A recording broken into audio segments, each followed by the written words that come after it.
Futuristic design starts when shapes feel like they belong to a system rather than random placement. Today, how to design futuristic shape graphics. Open Adobe Photoshop and create a new canvas sized 2048 by 2048 pixels with a deep dark blue background.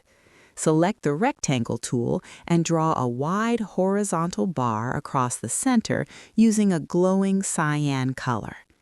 Now, switch to the Ellipse tool and add a large circle behind the bar, lowering its opacity to around 70% so it creates a soft light effect.